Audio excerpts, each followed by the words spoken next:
This is the rec center, and I think it needs an update, so I saved Rec Room the time of day by doing that myself. I might not be as smart as some people because I cannot develop my own game, however, I have played a lot of Minecraft, so I think I know what I'm doing. So the first step was to create a hangout room and set up all the settings to my preferences, which is not too important because I could just change any of that at any time while I'm building. But real quick, check out how cool these floor animations are. But for now, we'll just start with a nice clean stone floor. And then I had to pull out my inner Thanos and started deleting everything in sight. That actually took me way longer than it looked. Anyways, at this moment, I had no idea how to build in this game, but in digigods, it's pretty simple. Pick an asset and place it on the map. You don't have to do any building like you have to do in Rec Room with the maker pen, and as simple as that may seem, I did encounter my first issue right away.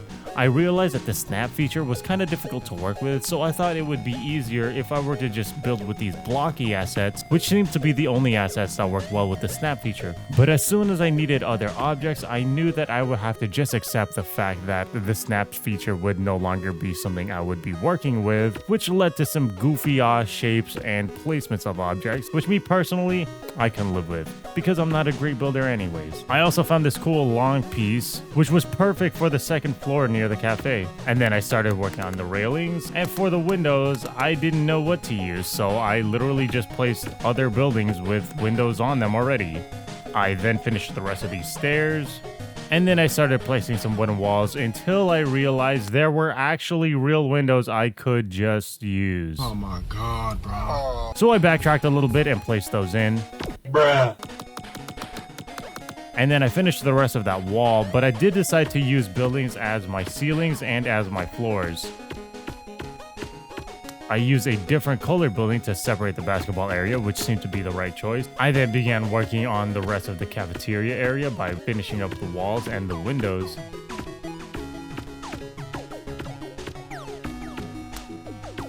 And I made a little boo-boo here, so we're just going to cover that up and pretend it never happened. Using buildings as my ceilings, it worked out pretty well because it could show off the different levels in the ceiling. Then I just finished the rest of the walls all the way around the rec center. And I had to fill in my crack. I closed off the rest of that wall.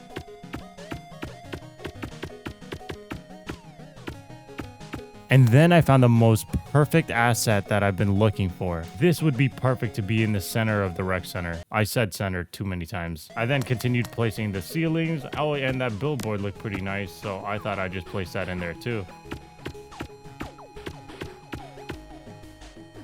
These metal beams were supposed to emulate those wooden beams because I couldn't find wooden beams, so we'll just stick with that. And what's a rec center without that little purchasing area? And for the little board on the back, I decided to use this thing, which turned out pretty cool. I then decided to work on every mirror couple's favorite area in the rec center.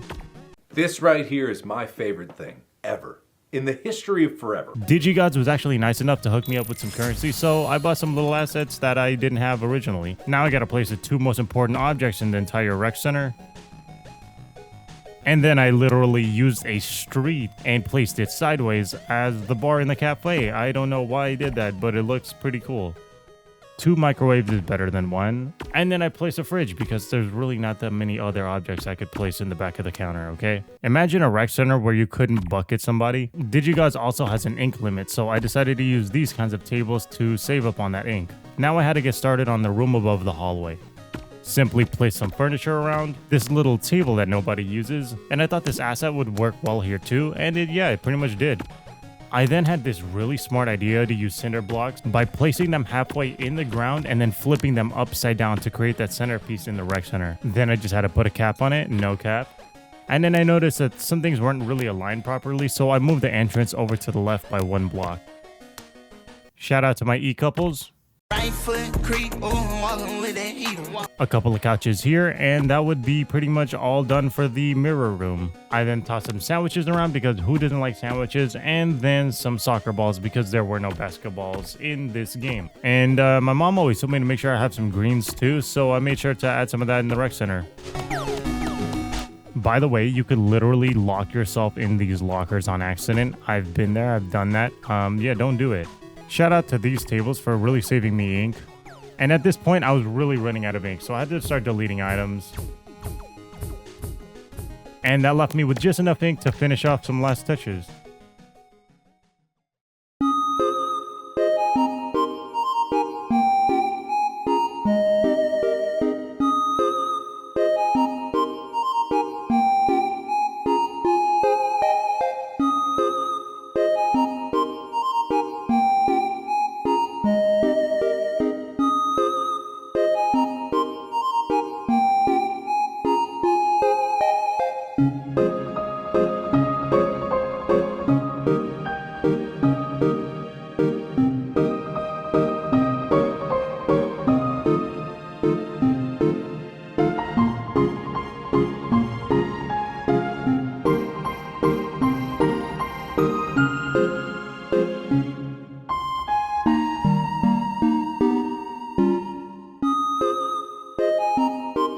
I really hope you guys like this video. If you guys would like to try out my rec center in the game Digigods, just look for rec_center in the game Digigods and you should be able to play it. The room is currently in review before it gets published, but by the time this video is up, it should be published so you could go visit it. Please leave a like, comment, subscribe, and I will see you guys next time. Bye-bye.